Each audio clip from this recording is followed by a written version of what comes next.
ጂም ነበርኩኝ። አሁን ነው ከዩ ጋር የመጣሁት። ይቅርታ ከባሌ ጋር ነበርኩ ይሉናል ሴቶች ፕራይቬት ኤሪያዎቻቸውን ዋክስ ለመደረግ ሲመጡ ብላ አንዲት ፈረንጅ ናት የሴቶችን ጉድ ስትዘረግፍ የሰማሁት። ሀበሻማ አይናገርም፣ ሁሉም በሆዱ ነው። እና ምን አለች? ስራ ነውና እንግዲህ ከነ ጉዱ ከነ ችግሩ እናጸዳዳቸዋለን። እና በጣም ያሳፍራል።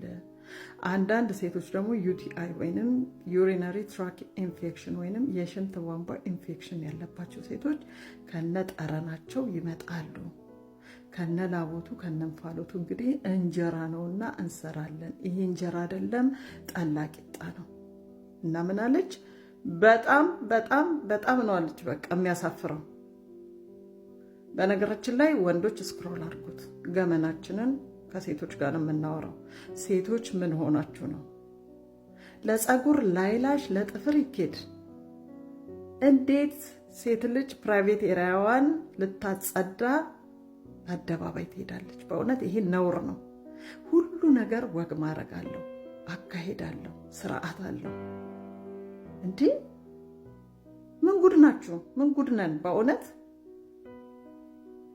እና አለች ከነ እንፋሎቱ ከነ ላቦቱ ከነ ምኑ ይመጣሉ አለች። በቃ በጣም እንግዲህ እየተቸገረን እንሰራለን። ይህንን እንግዲህ ፈረንጅ ስለሆነች ነው እንጂ ሌላ እንደዚያ አያወራም።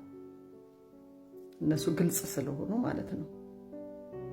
እና እባካችሁን ሴቶች ፕራይቬት ኤሪያችሁን እንደ እናቶቻችን በጓዳችን ብንጸዳዳ ጥሩ ነው።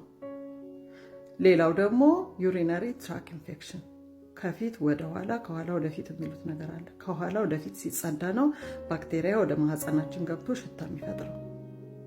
ፍሮም ደ ቢግኒንግ ከፊት ወደ ኋላ ከኋላ ወደፊት የሚባል ነገር የለም። ትጥብጥብ ነው ማለት ያለብን።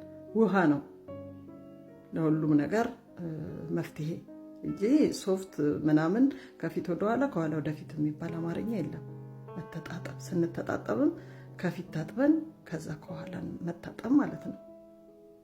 እና እሱን ኢንፌክሽን ይዘው ሽታውን እየተቋቋምን ሌላውንም እየተቋቋምን ነው የምናጸዳው ስትል ነው ለሴት እህቶቼ ከጠቀመ ብዬ ያመጣሁት።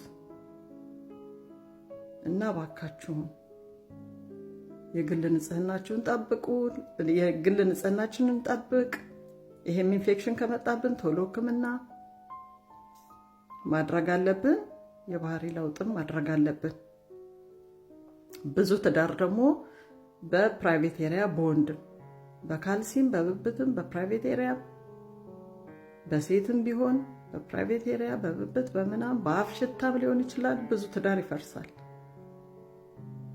ስለዚህ የግል ንጽህናችን በጣም በጣም መሰረታዊ ነገር ስለሆነ የግል ንጽህናችንን እንጠብቅ። ሴቶች ደግሞ በጓዳችሁ ተጸዳዱ እባካችሁ ነው መልእክቴ። እርግጠኛ ነኝ ሙልጭልጭ ታረጉኛላችሁ። በገዛ ገንዘባችሁ ምን አገባሽ ትሉኛላችሁ። ግን መናገር ስላለብኝ የተናገርኩት ውድድ ነው ማረጋችሁ ባይ